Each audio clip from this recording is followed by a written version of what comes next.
We continue the conversation on the Electoral Commission of Sierra Leone's details released on the just-ended voter registration exercise with the data captured of 3.5 million registrants, which includes 257,123 double registrations, leaving a final total of 3,268,855.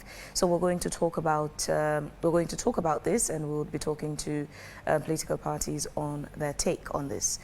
We're expecting to have Lahai Leema, National Publicity Secretary of the ruling Sierra Leone People's Party, and Ahmed Cisse, National Elections Coordinator, All People's Congress Party, Interim Transitional Government Committee. Good morning, and thank you very much for joining us. Good morning. How are you? It's a pleasure. I'm sure you followed the release of the ECSL, and what's the feedback from the release of the ECSL, the data registration, the data captured by ECSL? Well, for the records, I do not represent the ITGC. They are currently injuncted from all the activities. I do represent the party. Okay. So, yes. And yes, to say shocking is an understatement. Shocking how and why? Because we had, I would say, manuals, code of conduct, agreements, stakeholders' expectations, and to see the data released to this level without strict adherence to what we've agreed inter alia is shocking. And what you agreed upon and what's done, what's the difference? Where's the difference? What we agreed upon is that we had an engagement prior to this, and we were sure that the possibility of multiple registrations are minimal, even if there are possible double registration. They're going to be sorted within the 48 hours. That was prior to the registration during stakeholders engagement meeting. Now, moving forward, we have a series of meetings during our political party liaison committee meetings, routine meetings, and they say, okay, we have issue because the computers were not live, they were standalone. The propensity for multiple registration exists. We agreed, but they say, we'll go to the data center at Wellington. Therein, most of this question will be answered, and they will evidence multiple registration, say, okay, this is a clear case of multiple registration. As we will do in normal voting tally. Now, the normal practice, the statutory procedure during tally, and if there is any amendment on the RRF forms or voting materials, they will summon representatives from both parties, including observers. They said, there is a problem here, and this is how it occurs, whether during tabulation, and this is where the agent mistake, and they amend it. You cannot amend such a document on behalf of political parties or representatives. So we went at the data center at Wellington. We took 14 days there. We were hoping that at the end of the process, at the tail end, they will come up and say, you know what, this is the evidence, this is the multiple registration, and this is how we delete. What were the things being done during the 14 days you were there? They had like series of computers. They have a joint operation with NEC and NAC and CCSL. Even that, we struggled to understand the procedure. There was no prior briefing as to what we're looking. You just go there. We're basically watching a paint dry. You just go there and sit and see a projector and they crunching numbers. And in the end, they say, go home, come back tomorrow.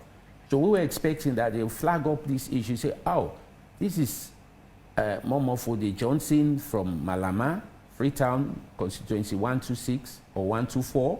And he registered this center, and now this is Fode Momo Johnson again at constituency 101. He registered, and this is multiple registration. He was flagged through biometric, you understand, or date of birth, or this addresses match, and this is why we're going to delete the first registration. And that will make sense. We'll say, okay, that is our idea of transparency. We'll say, oh, well, that's fine, you can delete. Now, how could you delete a number when we've done our audit and we realized that close to 200,000 was shaved off the western area alone? That is a good chunk, 74% from north and west, multiple registration. Now, they said underage registration as well. Underage registration as well. From the north alone, 76% of perceived underage voters. So I think that these figures cannot go unchecked. But these are not new. Even when the voter registration process was ongoing, there were concerns. The media reported that minors were being taken. Observers came to our studios, for example. They explained that they saw both political parties transporting minors to go out and register. So did this come as a surprise that the ECSL is now saying, wait a minute, we have seen from the data that we've gathered that there are people who did not and will not be 18 by June 24 of 2023. They registered. So we have to take them off because they did not meet one of the criteria which has to do with age and the issue of duplication of registration. Oh, again, that was why the commission said, oh, wait a minute, let's bring in the National Civil Registration Authority so that those who had registered with the NCRA would first off be verified that they've registered, and then their data just got transferred to the NCRA. But at the end of the day, that was also problematic.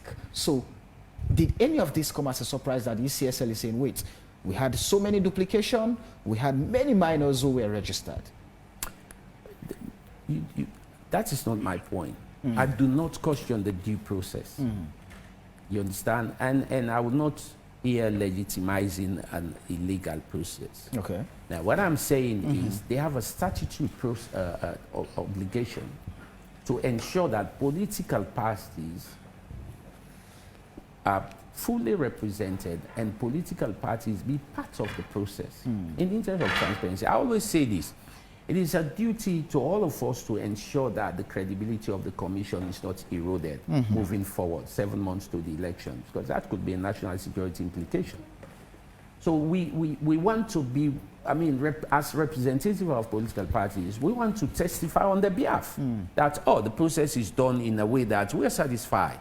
Okay, we have the right to say, oh, we also have a statutory, they also require to include us in the process. So if we're saying that, if the figures consistently shows that, now let's look at the demographics. There's more confirmation from the south and the east. You understand? And then less anomalies. And then there's less confirmation in the western area, greater anomalies. How about that for statistics? That is our point. Is that deliberate? And that is where the suspicion arose. And when we're not saying this is, we're just saying these figures need to be audited. It is our right. Now, the electoral laws are so neutral, they're so cogent that it gives political parties to completely satisfy themselves that the process is clear, transparent, and not biased. Let's quickly welcome the National Publicity Secretary of the ruling Sierra People's Party, Lahai Lawrence. Leema, good morning and welcome to the show, Leema. Good morning, Samwise. Right. Continue to stay with us. Ahmed, let me just quickly ask this question.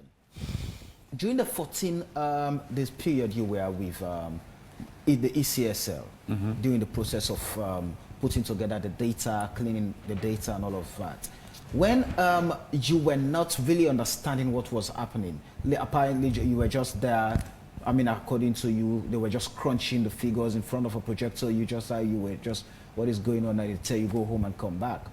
Was there any objection raised as to what is happening? Can you please explain to us what is going on so we have a better understanding to make input and raise objections where needed? Yes, I was a team leader on day three. I went to the commission and called upon the director of operations. He wasn't there, but I spoke to 3 of his staff, and they said, oh, sorry, you were actually meant to monitor the process. So we will now allow you to get off your seat and go around and see what is happening. You understand? Okay, we told our agent that, okay, maybe they've changed. And then they started monitoring. They go around and see. And then we'll ask them questions. Okay, where are these multiple registration? How do you flag this multiple registration? But I do understand the logistical nightmare. They were like 44 computers. You will not say any anomalies flagged, you have to go there and stand, and it would stall the process. And they have limits, considering the limited time they have to complete the exercise. Right. And then they now came to us, they said, you know what, in the end, we'll do a tabulation, we'll give you a disaggregated sheet of all these anomalies and the center that were involved, so it'll be easy for the purposes of audit. Now, moving forward, we have exhibition in 2 days' time on the 24th. Now, you're going to exhibit 3.2 million voters, and you have only 4 days. And we don't even have a list of those people that were deleted, presumed to be multiple registration. We do not have a list of that, and you have 24. Now, let's say 3.2 million. Even if 1 second per registration will only give you 3,456,000 seconds. 1 second, not even 10% of the registrants. So how will you expect 4 days to verify and do amendments within 4 days, and we do not have a list? That is why we're saying that 257,000 must be audited.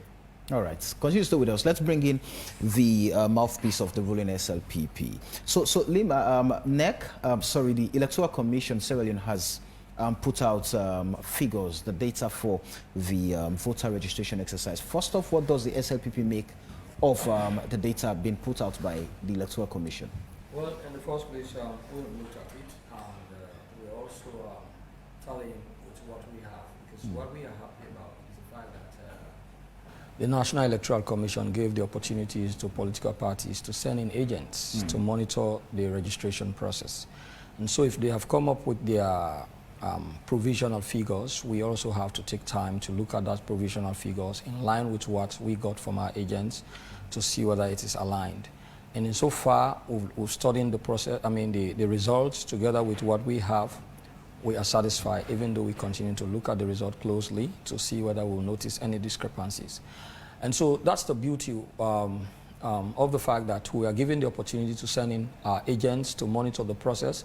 And at the same time also, the presence of the National Civil Registration also helped to securitize or sanitize the registration process itself. So now we are able to know how many eligible voters are there, and it also prevented any at least attempt of fraud, whether bringing in underage voters, because we saw that the machine picked it up. And when we were discussing these issues before now, these were some of the areas I raised that, of course, it's difficult to fraud this system because the machines will pick up any anomalies that is, or any wrong data that is input into it. And so, of course, you will see the analysis from the provisional results of how many underage voters that one is picked out, and those areas where you have qualified voters. Now, of course, there are other views where people are trying to really connect these provisional results with regards to the census. So, with census, I will tell you for certain that I went to Kenema to register, right, or to be counted. With voter registration, of course, given the fact that I have a job to perform, and the city center is very essential when it comes to electoral period, and with regards to my job, I continue to be in the job till that time. Of course, I'll be required to vote here and to be able to attend to my duty functions. So similarly with so many other people, the same. A lot of people went to their various hometowns and villages to be counted, and when it comes to voter registration, they decided to register here. So the issue where people are trying to juxtapose the registration of voters and as well as census is really not much something one has to go by, especially when you look at the exigencies of what I have just outlined. So insofar with the provisional results that is out, and with regards to the analysis that is given, so far we are satisfied as much as we continue to look at what we got from our agents. All right. Now, with that satisfaction, and your main rival is crying foul in the sense that the way the process was done in cleaning up the data and putting it together, I mean, it breeds suspicion in the sense that they, if Samuel Wise Bangura has been detected as a double registrant or duplicated his registration exercise, that would have been brought up to them. Oh, Samuel Wise Bangura registered number 3 Wesley Street. And also we've seen Samuel Wise Bangura registered at Fairway School. They should have brought those things up so that they understand, and the fact they can confirm or give clearance. Yes, you can delete because we've seen there's a clear evidence to show, but that was not done. So during the monitoring of your process, I know you were also represented there in that 14 days when the data was being put together. Were there issues of discrepancies, or were you just okay with the process there? That I told you that we sent in our agents, much still are complaining. I told you, in as much as what we got from our agents, we were still continuing to study. But in so far, what is revealing, we are yet to pick up any issues to complain. But as we continue to look at it, probably we too may have issues of discrepancies that will bring up to the Commission's attention. So if we have issues, definitely we'll send it to the Commission's attention, and they will verify or audit the process and probably get back to us, because that is how it has been happening. Okay.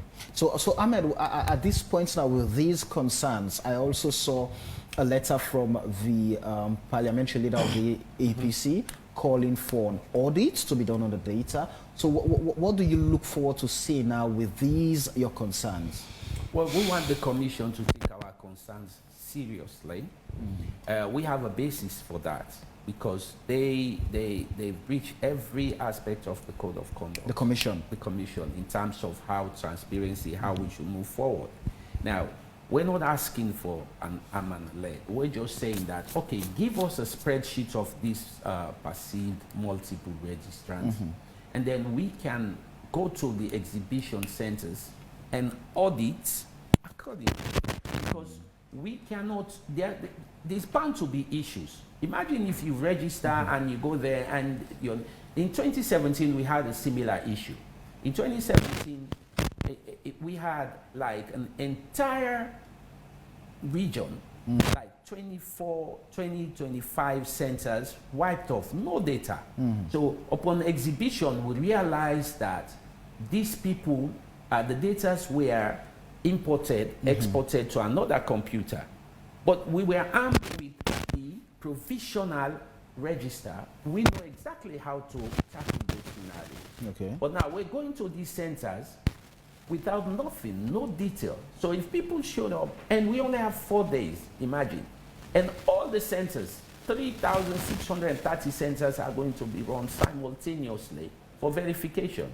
So imagine the nightmare that will pose. That will be a doomsday scenario. People will be calling you all over trying to confirm what? If someone says, I came this morning and my name is not on the register, what will you say? What grounds do they delete? And then we'll go back to the Commission. As I said, it would be easy for us to actually vouch on behalf of the Commission. That Okay. transparent. But in this time around, we're not, and talking about the census, our position remains unchanged. We know that there are skeptics will say that the figures are skewed to mirror the census. And you cannot dismiss that in his favor. in a hurry. In his favor. I'm just saying this, the data, the registration data are skewed to mirror the census. And the census, we know the allegations. But even the census, even that, when you look at the records, Ministry of Education of public schools, you look at the registration, it defeats the census. So now the absurdity now, that's another topic, trying to allocate seats in by district based on a census or either of the census. That's, I will not bore you with that for now. That's a whole debate. Leema, does the SLPP have the data on the just concluded voter registration? Yeah, the provisional result of the South is public record. It's in public domain. It's public domain. So once it's in public domain, you have access to it. I ask, let me be more specific. Details as to the double registrants, for example. Does your party have access to that data? As he put it, getting the data to understand the names that have been put forward as those who are double registrants, which could be used to juxtapose against what's going to be published in the centers to cross-check as a political party. These names, double registrants, and then now going to the center to see the names published to be able to cross-check. Does the SLPP have access to that data?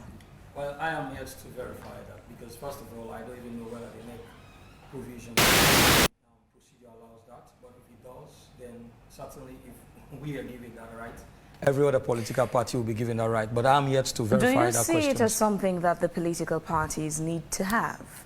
I am yet to make any opinion on that, because I don't know what the position of the law is on that, and I don't know what their policies is on that. Yeah, and I'm not speaking about the law, I'm speaking about concerns by political parties. As we head to the election, that list, those names, that data is what's going to guide the electioneering process. That's what tells you, your audience, the people you're going to be campaigning to. That's what tells you your target you're supposed to set, the amount of people you need. So as an individual from a political party, do you see that data as something valid for political parties to have access to, especially when the exhibition process would start in no time? But whatever NEC does, it should be for the interest of those who are concerned. So if the procedure requires that political parties should really have access to, I see no reason why they should even cherry pick who should have access to it or who should not have access to it. And if you were working for me and you have to work to my satisfaction, and the procedure actually determines the terms or in which we do business. So I am yet to really make any opinion on the questions you are asking, but as far as I know, NEC will have to work in the best interest of political parties and in the best interest of this country. Let me re-guide that, Leema. Which is why the good thing is you're not here in your capacity as a government worker. You're here representing the political party SLPP. Certainly. You're not here as the minister, but from the SLPP. My question is not about NEC. Luckily, yesterday we had the Chief Electoral Commissioner. When we have questions for them, we'll direct it to them. But I'm asking you specifically as a member of a political party heading to a race with other competitors. Are you not concerned to know who are those people who are double registrants who are now put aside, one name because there's one other name in the system? Are you not concerned to have that data to be able to juxtapose that against what is going to be put on the voting centers, on the registration centers for clarification? I will be of concern, but my concern largely will be what's my interest. Basically, if somebody is double registered, it's a violation of the law. So what's the position of NEC with regards to those who actually violate the electoral laws? Are they charged to court? Has the court looked into it? Because basically that is what you want to achieve at the end of it all. So definitely whether people are caught being double registered. Just to clear that, yesterday we asked the Chief Electoral Commissioner. So what he said was those who were captured as double, it's not that they're eliminated from the system. Because you have double, one stays in the system and the double is what's excluded. So instead of you having an opportunity to come and vote twice because you're registered twice, your name is captured but once. So the extra is out of it, which is what comes under the double data. But when you look at the provisional result published, after they've given you all the analysis of underage, at the end of the day, they give you a grand total of what has been certified as those who are free from, I think I got that, it's 3,268,855. This is what they certify that, of course, it has been confirmed and that are eligible to vote without involving in any voter fraud, in the sense that this number that they have certified here will not be chance or opportune to do double registrants, double voting, and at the same time also is clean of those underage. So for me, there is a clear pathway to go, that the number of people who are eligible to vote based on regional statistics that has been given, a grand total is given of those who are eligible to vote. All right. Gentlemen, let's move on. There are a few things also that were put out by NEC, by the ECSL. So NEC, sorry, the ECSL is saying they've already developed regulations for the proportional representation system, the district block system, which I know the APC has problems with. So ECSL is saying, oh, okay, for members of parliament, the threshold is 11.85%, and also local councils are coming on the electoral, the PR system. That I mean, for councillors, it's about, I think, 4%, and also there is a clear chance for the participation of independent candidates. What does the APC make of this? See, that's just justify our claims that this PR at this time is unconstitutional. See, now they hit a dead end. You cannot basically say that you are trying to make regulations, Section 38A, which they're relying on to usher in the proportional representation. They're just saying that they're going to redistribute the seats in parliament. Of course, I don't know where they came up with 135. That's another question, 135. Because I was in parliament during the enactment of the public election bill, and the speaker was on record saying they require 132 seats. And we went to a PPLC meeting 2 days ago, and they said, oh, it's now 135 seats. And there's procedure as well, but we can come to that later. Now, you're saying that you want to redistribute the seats, award the seats to the district block system. How you want to do that? Because Section 38 is silent on how you distribute. Why is it silent? Because let us look at the purposive construct of 38A. Okay, there were no data because of mere operation of the law under Section 38.4. Section 38.4 says where constituencies have elapsed 7 years, automatically there were no constituencies, and that was the prevailing circumstances in 1996 when they amended 38A. There were no data. So how now you want to bring in data by way of regulations? You cannot.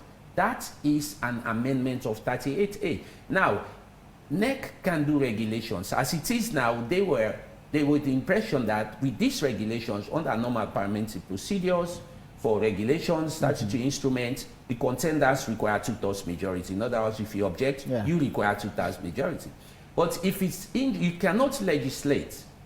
You can, yes, ECSL they have the powers to legislate. So it's any organs created by parliament. Now, if you're saying that you want to you want to distribute the seat using the previous census of 2015, going to 2018 census, and then the current 2021 census, you add together, you formulate a mean, and that's how you're going to distribute the block state. You're literally attaching a meaning to Section 38. And Section 108 of the Sierra Leone Constitution says, by mere referencing any provision of the Constitution, with or without amendment, require 2/3 majority of the House. Mere referencing, even with or without amendment. And now they are referencing. Now, let me see how it makes sense.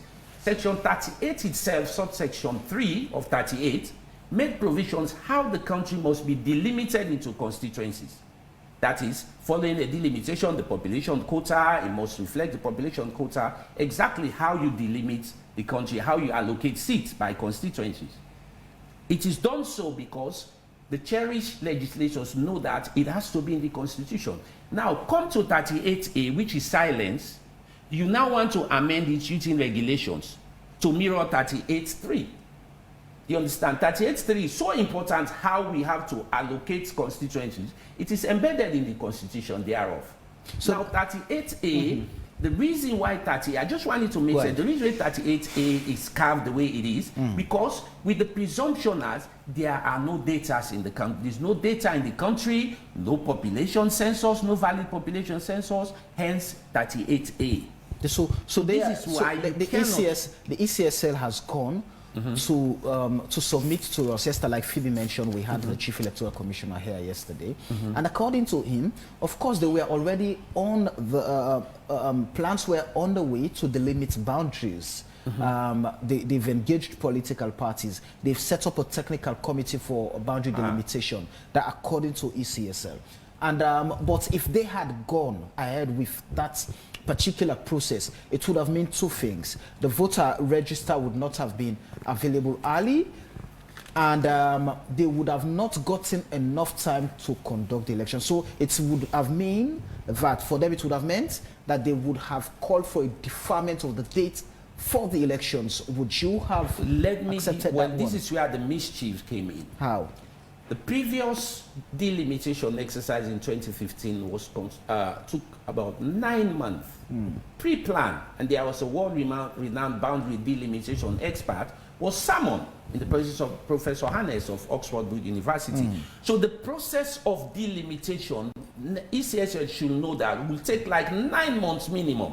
How will you engage us on the 10th of August? That was our first stakeholder consultative meeting on delimitation. And 2 months later, when you know that, you cannot make election law 6 months prior to elections. You understand? You cannot. And you know you have 2 months, you only have 2 months. You have to consult, you have to engage stakeholders, you have to, when I mean locals, including chiefs, paramount chiefs, section chiefs, to see the demographics where it is geographically possible to position constituencies, then it's going to take 9 months. So they had the intention to evoke 38A. So they just want to use the due process as a decoy. Say, you know, let us just see to be seen to be engaging people, and later we'll say, because of we can, or whatever reasons, we cannot complete. Therefore, we're going to evoke 38A. Right. Let's quickly so that's a mischief right quickly there. listen from the SLPP side. What do you make of the details? I mean, the threshold of the PR system that has been put out by the ECSL: 11.85% for members of parliament, 4% for councillors, and the assurance that independent candidates are also catered for in the process. So before I give what I make of, let me just give this analysis based on my own perspective. In the first place, I'm happy that my brother was able to contradict himself, that of course the decision of going by the PR system in itself is constitutional. By very referencing of Section 38A he was making reference to, which is a constitutional text that actually brings in the validity of the PR systems. Now, when you go to the first past the post, it's it's constituency based, right? And given the fact that time is constrained under the circumstance, and the work of the National Electoral Commission has to go on, certainly they decided to work on the mean of the previous census and the 2021 census to determine how seats will be allocated, right, with regards to the PR systems. And if this system has been in place and it has worked for this nation, also not just working on the political issues of this nation, but at the same time also had helped the security cohesiveness of this nation. And ECSL has come to make a decision that they are going by the PR system and working on the mean census and this census, then that is of the best interest with regards to this nation, and also the best interest of even political parties who are involved. Now, coming to the issue as to whether there is no provision in the law for that, especially when it comes to PR system. Well, this is where also the delegated legislations or legislative power is also allocated to public institutions to actually make regulations that fill in the policies where there is gap or lacuna in the law. And so if the ECSL has come up with regulations to be able to work on the mean between the previous census and this census, and to be able to determine seat allocations, then that solves the problem. So far, Leema, does the SLPP have any concerns with the ECSL regarding the coming election? Well, the concerns will be there, but my view is if I have concerns with you, I have to pick it up with you. Probably it will be a misconception, but if I pick it up with you and then you explain to me what the procedures are, then maybe I will be satisfied. If I'm not satisfied with your explanation, then the law will direct me as to what will be the next step. And as of date, what are the concerns the SLPP have regarding ECSL? I can't sit individually to make any sweeping statement with regards to SLPP concern. That has to be unanimous with the party meeting and looking at what is going on, then what is the position of the party, and definitely will be published by way of press release of the party, and of which I'll be able to actually dabble into. But as it is now, I cannot sit here and just make any opinion with regards concerns of SLPP when I have not met with SLPP. All right. Just quickly, Ahmed, what do you look forward to now? Where does your hope lie? If we switch roles here, if I'm in the seat of SLPP, I will not raise any concern. As you said, he rightly said. Now, let me say, yes, you can make delegated legislation, but that should not derogate or abrogate a provision of the Constitution. That's the golden rule. Now, let me say, the concerns we have are genuine. We're not asking that they go, well, it is within our statutory requirements. We are saying that be transparent. Give us the breakdown of the data moving forward. Now, this ECSL have a history of not making sense with numbers, considering 2018 elections. Now, moving to these elections, and now you have numbers that we're saying, okay, look at the demographic, look at the list, the provisional register. Now, they disaggregate the unregistered underage voters, every district, 39 in the south. You know, that is, I mean, going a step further. Why can't you do the same? Why, I mean, we're all asking, they could have done the same with the double registration. Even if they say, okay, this constituency had this constituency had this, and then we'll extract that number of double registration per constituency, and then we'll try and, I mean, we'll try and go down to the constituency and make sure that, I mean, at least that will help a little bit. In what ways did you try to secure that data from the ECSL? We have our data. We rely on the data they've provided, the provisional. And mind you, these are provisional. We have post-exhibition, there is an inquiry period whereby they have 4,000 rejection forms. Have you communicated these concerns with the ECSL? We have. And we have routine political party relations committee meetings, and we told them that we want this. They're yet to reply, to be fair to them. They're yet to say we cannot give you, or we will give you, or will not. But we're just expressing this concern because it's now in public domain. That's the position of our party, and our leader in parliament has also articulated that in writing. So, but in essence, we're still hopeful that they might just call us and say, you know what, yeah, you're right, this is the disaggregated version of the multiple registration we've perceived, and then that will aid the process. And then we'll be able to reconcile our figures. But as it is, our figure shows that 70% of that perceived double registration are from our strong western area and the north. The western area is your stronghold. No, I'm just saying it is traditionally the APC stronghold. That is uncontroverted. There's never been a time when APC defeated SLPP in the western area. Thank you. It's a swing area. Thank you.